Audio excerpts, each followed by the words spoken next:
In fact, I think we should now open it up. I'm sure the participants must be eagerly waiting to ask you a lot about what you spoke. I don't want to kind of monopolize the discussion now. I think anyone who has a question, please raise their hands or unmute and ask. I can see Rashid Motala's hand already raised, so I think let's start with Rashid Motala. Rashid, quickly, please, so that we can give very others quickly. too. Yeah. Okay. In the context of Gandhi ji, I'm an ex-South African, and Gandhi was invited by Khan Saab, a merchant in Durban, South Africa, to represent him in a trial. But while Gandhi was there, the apartheid system, British rather, had instituted a law that people who were not whites or Caucasians had to enter from another door into banks and official places. So Gandhi decided to fight this law, but unfortunately, he fought only on behalf of the Indians or the Asians, and he did not fight on behalf of the blacks, locals, who were the majority of the populace. In view of this and what you have said about his feeling about Urdu, I wonder whether he was a unifying force or a opposite of unifying force. Your comment, please. I hope I'm not too political. I'm not trying to insult anybody who is maybe not Muslim. It's an important and an interesting question. I think what Gandhi becomes in the aftermath of his assassination is a figure of unity. And even in his life, I mean, of course, you can debate about violence and non-violence, ahimsa, his role of satyagraha, the way in which he actually co-opted a Hindu vocabulary in order to articulate a sense of political belonging or political subjectivity. But then, maybe that was the fight that needed to happen, because ultimately Gandhi was shot by someone who was contesting Gandhi's interpretation of traditional Hinduism, right? Yes. He was not shot by a Muslim. And of course, he was blamed for being too pro-Muslim. And in those days, he was, of course, trying to quell the violence that had erupted in the aftermath of partition. So Gandhi, I think as far as historical figures are concerned, their afterlives, my friend Chris Moffat, who teaches in London, he works on the idea of specters in history, and he works on Bhagat Singh in particular. But, the specter of Gandhiji or Bhagat Singh or Ambedkar, these are very interesting. It might not necessarily reflect, the complicated and the nuances of the complicated journey that Gandhi's own political life took, right? But at the same time, he does, in a sense, become emblematic of an idea of India that resists this division, political division, at least according to religious lines, right? And I think, therefore, more perhaps than during the pre-independence period, in the post-independence period, he does become a figure of unity. And to this day, I think the very fact that the BJP is co-opting Gandhi, he's the figure, he's the symbol of the Swachh Bharat campaign, the Clean India. Right. They've reduced Gandhi essentially to a broom and a pair of spectacles. Or they've co-opted Ambedkar, or they've co-opted Bhagat Singh. The BJP, in a sense, is giving us a signal that they realize that these are such heavyweights that even they can't ignore them. And they're not, speaking so much about Savarkar, the founder of the Hindu Mahasabha, Hegdewar, founder of the RSS. I mean, of course they are speaking about figures from the RSS and from the right. But at the same time, they're also trying to co-opt Gandhi, Ambedkar, Bhagat Singh, Lohia, etc., which shows the enduring power of these figures. And I think that's important to bear in mind. Just to finish the thought, I think it's important to think and ponder over the fact that whether it's Theodor Herzl, who wrote the Judenstaat, he's one of the founders of Zionism, whether it is Savarkar, who writes about Hindutva, who coins the word Hindutva, or whether it's Jinnah, who of course is the leader of a movement on the basis of which a so-called Muslim state is created. All of these three people had no time for religion. True. They were agnostic or atheist. And I think, and of course, the people who inherit these movements are different, but these people themselves were simply trying to use religion towards a political end, whereas they actually had very little time for the practice of religion and so on. And I think that is something that we overlook today. And you know, the afterlife of these figures we forget about, right? Right now, there's a debate happening in Pakistan about whether Jinnah's last funeral prayers were read by a Shia or a Sunni. Of course, you know. What the difference? They're praying to the same Lord. Well, no, because I mean, you know, it represents an anxiety about, you know, once you create a nation state in the name of Islam, then which Islam do you define it because as? Jinnah was supposed to be Shia, wasn't he?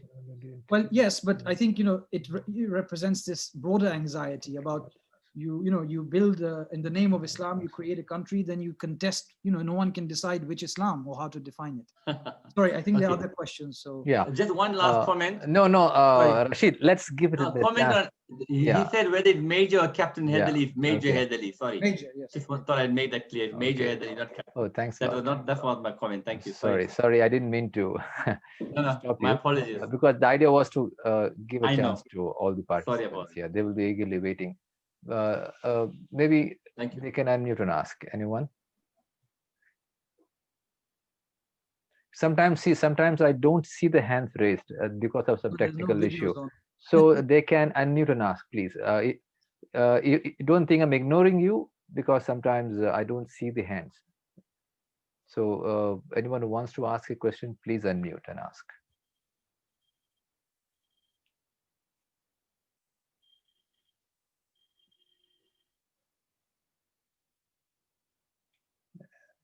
No one? I'm surprised. I thought at least the joy of Urdu would have something to say.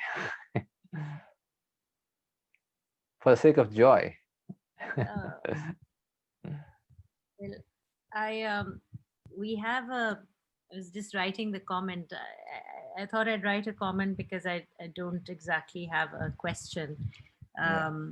There was a question asked about when the language that was a unifier became a divider.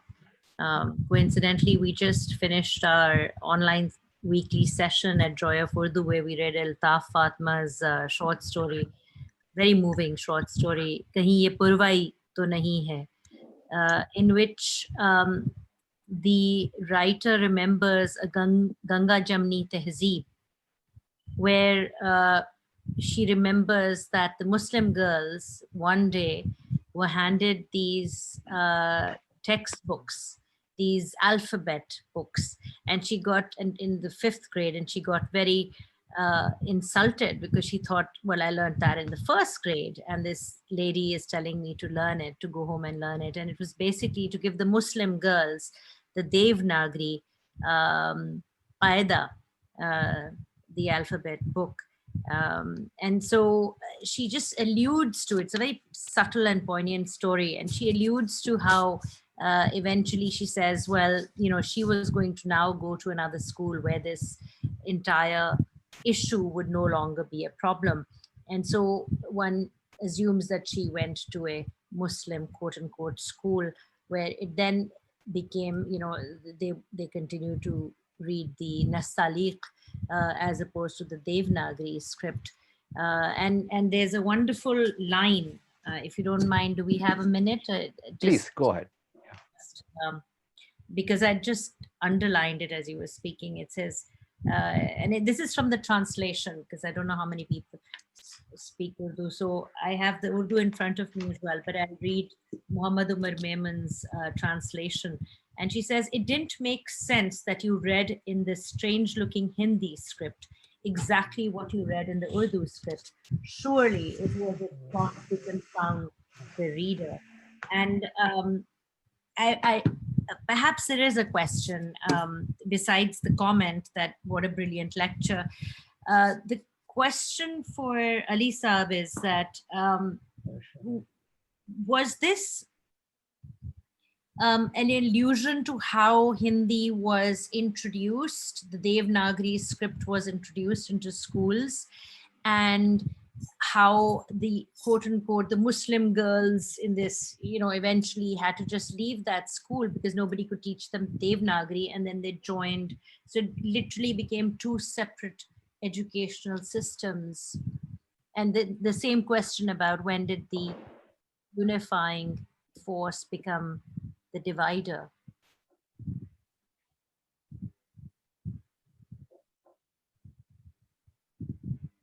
I think you Honey, muted. Sorry. So thank you so much, and Adab Zarmina Saiba for reading that out to us and for your comment and question. Um, I think what is interesting is as soon as there's this attempt to define and articulate a language of political selfhood, of political subjectivity, part of it is of course pegged on the critique of the other, right? And that's the critique of Muslims, and of course part of that critique is to do with the critique of language. I mean, you see this towards the end of the 19th and then definitely in the first quarter of the 20th century, where for example, Urdu is stereotyped often by people as this sort of courtesan, right? This bewitching, seductive character. So it's very interesting. Of course, we don't have time to get into it, but the kind of polemics used against Muslims, again, some of them are still very noticeable these days, is one, of course, that the Muslim male is particularly hypersexual and is dangerous, therefore, this whole idea of love jihad, etc.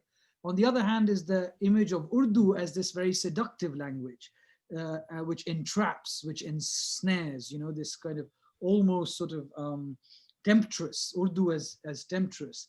And so, this polemic that is partly a religious polemic also goes into the linguistic sphere, and Urdu's association because of the script with Muslims, and of course the script's association with Persian and Arabic, and therefore the language of the Quran becomes cannon fodder for people who are writing who are writing to these critiques of each other. And I suppose you can trace this, as I said, in the last quarter of the 19th, the last decade of the 19th to the first quarter of the 20th century. Easily you see it in journal articles, in newspapers, in speeches, etc. And I think it points to that fundamental conundrum that we all face, is how do we define our own self, our sense of self? Is it an antagonism to another? Can one be authentically oneself without defining what one is not? And this is a philosophical question that, of course, is much beyond the remit of my what I'm meant to do today. But the master-slave dialectic, for instance, are we the product? Are who we are the product of ourselves, or are we the product of society and its influences on us? Would we be different otherwise? Is a Shia because he's not Sunni, or she's not Sunni and not Shia, etc. And similarly, of course, with the nation state, that just makes it very easy, because of course the nation state by its very definition has defined borders and a defined a definition of what it means to be and who is eligible for citizenship or nationhood. And that again is of course pegged to the other. And part of this is language. And again, it's funny, Urdu still remains at home nowhere, right? Because of course in Pakistan, it's a foreign language, really. Because, amongst the Balochis, the Sindhis, the Saraiki speakers, the Punjabi speakers, the Pakhtuns who speak Dari and Pashto, the Muhajirs and the Sindhis, then the Muhajirs who are still called Muhajir. Interestingly, in India, the people who came here are not called Muhajir anymore, or the equivalent, Shanarthi.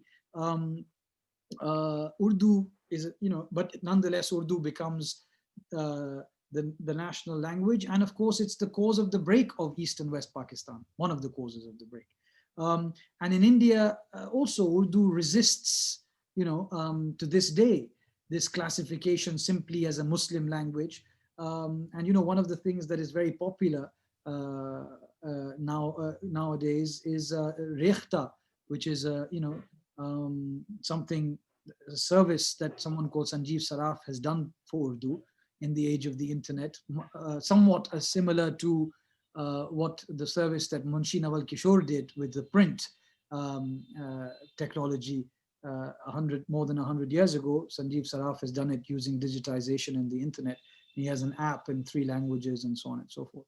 So anyway, I mean, I've sort of really gone off on a tangent from your original question.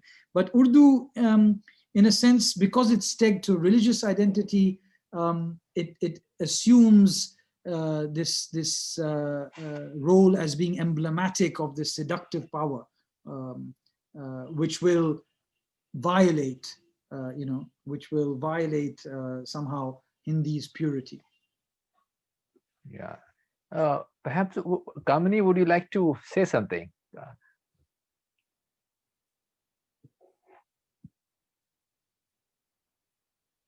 It's interesting.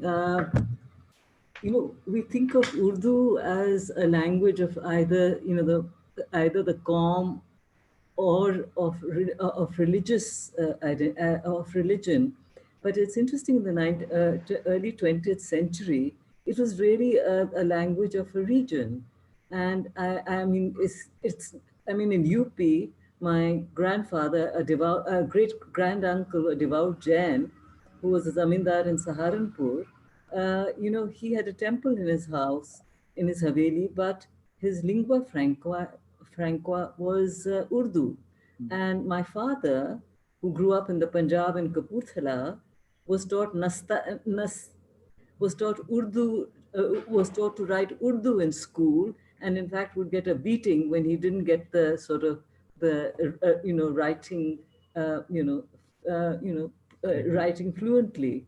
And then my nana, who was a physicist, and was Allahabad and you name it all, and was educated in English, but his language was Urdu, Hindustani in Urdu, and he was asked by the government, Punjab government, to write science textbooks for schools in Urdu.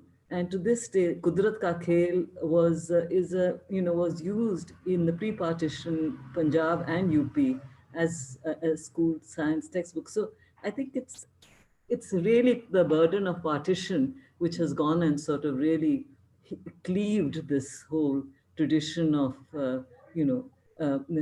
Hindus or Jains or others knowing Urdu really well. In fact, my father didn't know Devanagari. It's my mother who knew Devanagari, and my father knew Urdu.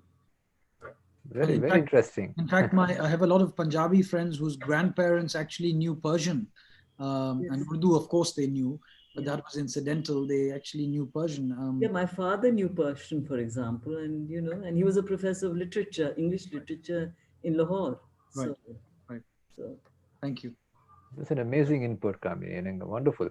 That adds to value to the discussion. Thank you. Overall, I think even Farha and Asiya Zahoor have been writing comments, but it will be interesting if they could just unmute and perhaps switch on their cameras too and ask some question, so that this could be a lively discussion.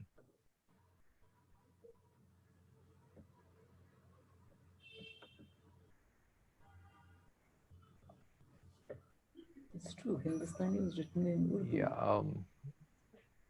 Maybe are they not? I think I saw Farah's question. Hello. Maybe she doesn't want to ask. You can unmute and ask if you want to.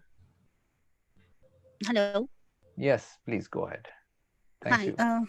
Congratulations for a very brilliant lecture. It's really, really enlightening. It's very fascinating that the different roles played by Urdu, either as a unifier or a divider.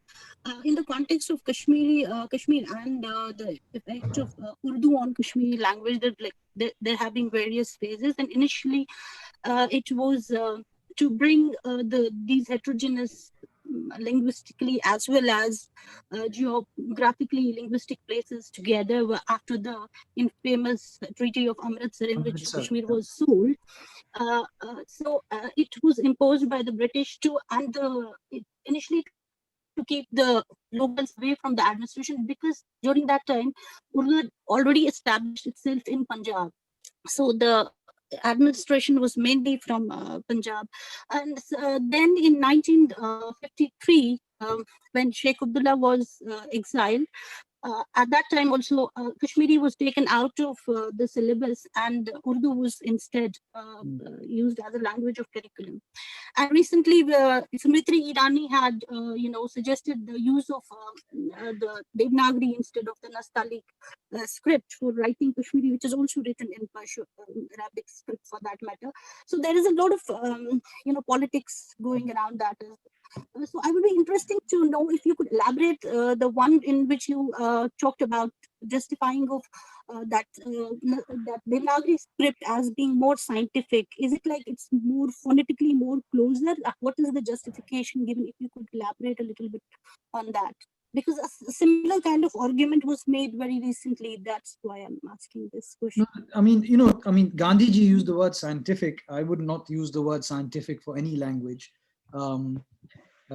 Because language is much more beautiful than being reduced to a science. So science, of course, has its own beauty. I think the question, of course, is the anxiety that any nations have about, dealing with a diverse population. And of course, in the context of Kashmir, I think, the linguistic diversity in various areas of Kashmir, of Jammu, of Gilgit, Baltistan, that area in pre-independence India, Ladakh and Leh, as a kind of bridge language. And of course, nation states often seek to have a single language in order to, not for any other reason, of course, for ideological reasons, but even if you discount ideological reasons, then for the purpose of bureaucratic efficiency, right? And I think Gandhiji's this use of scientific was because even, whether it was Nehru, whether it was Gandhi, all of them ultimately did see Muslims as outsider. It is another matter that they, especially sort of the so-called Ashraf or elite Muslims. And they said, but of course they're outsiders, but we welcome them as our own. And of course there are others who say, no, they're outsiders and therefore don't belong. And so, the Devanagari was seen as somehow authentically Indian. And of course, this links to, Amit Shah a few years ago, I think last year, saying that he wants to make in Hindi the national language of India, which of course led to outrage in the South because of the assumption that, a few states in North India which speak this language will have the audacity to claim that they represent or something that is national at the cost of, especially, of course, Tamil. In the South, for instance, Karunanidhi's entire political career was based on, the idea of resisting North Indian kind of linguistic and other political hegemony. So, this idea of imposing a language is linked to, I think, the anxieties that a nation state has. As I said earlier, Bangladesh is one of the causes of the creation of Bangladesh is because, Urdu was, people sought to replace Bangla with Urdu. And of course, that was resisted. In Kashmir also, I think it became a class thing apart from a political thing, where, speaking Urdu represented a more sort of mobile, more cosmopolitan, perhaps, class of people, and speaking Kashmiri was a sign of kind of rustic origins or somehow being inferior. And so a whole generation, if I'm not mistaken, grew up, privileging Urdu or over Kashmiri. And I believe in some of the schools, actually, you were punished for speaking Kashmiri until very recently. You had to speak English or Urdu. So, of course, this is all to do with the kind of hegemonic tendencies that all nation states have. As they seek to kind of create a homogeneous population. In China, you see the same thing, right? I mean, it's a tremendously diverse country, but Han ethnic nationalism is what is equated with Chinese nationalism. So, yeah. True. Thank you. So, anybody else? Perhaps the other lady, Farha, who was also asking some questions on the chat box. Perhaps she can ask something. Yes, can you hear me? Yes, of course, please. Okay, Can first of all, introduce thank you yourself, so much. please? Yeah. Yeah, you can hear me, right? Yeah, and I can introduce yourself also so that people may know where you're from, like. Yeah, sure. My name is Farah Rizvi, and I am a student of history. I have an MA in history from Okay. SOAS, and Okay, just great. tuning in to listen. Wonderful. So, first of all, thank you so much, Professor, for such an interesting discussion and such an interesting book. What I was interested in is the concept of Hubbi Watan and Mushaira in the diaspora, because you have all these questions of identity that are sort of turned on its head when you talk about the diaspora and Muslim identity. So Yeah. I'm curious, I know it's not the scope of your book, but I'm curious to know what you think. Well, actually, thank you for the question. It's not as any good historian, I exceed my brief. And so neither do I begin in 1850 and neither do I end in 1950. In my conclusion, I actually come up all the way to 2006. And I begin with an Indo-Pak Mushaira in Jeddah, where the Pakistani Consul General Masood Akhtar said that if the Berlin Wall could be raised to the ground, then why couldn't the lines between India and Pakistan be softened? And he spoke these words at a mushaira. In the same mushaira, it was very interesting that Rahat Indori, who died recently, was criticized by the audience because he spoke verses that were sort of ostensibly anti-Pakistan. And the Indians cheered for Dr. Pirzada Qasim. There was a lot of interesting debate then about India and Pakistan and the diaspora and language uniting communities. I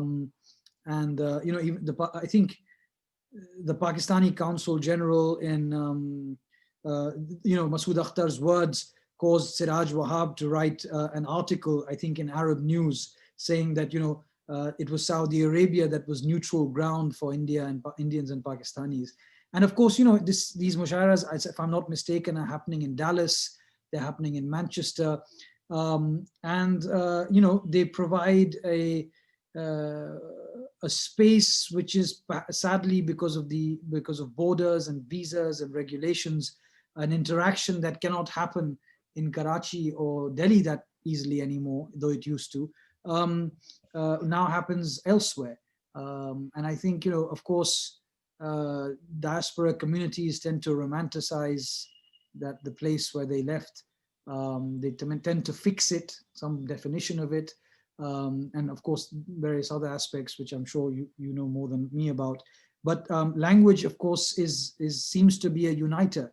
And what is interesting, of course, is that these mushairas are attended by poets to this day who are Hindu poets, Sikh poets, all joined together by their love of Urdu or Hindustani, whatever you want to call it. Great. How much more time you have, Ali, with you? Because I'm afraid I probably have to go in another 3 or 4 minutes. So okay, so shall we take a last question then? As you like, yes. Yeah, please. Okay, I think this will be the last question if anybody can. Someone who hasn't asked any questions so far, maybe.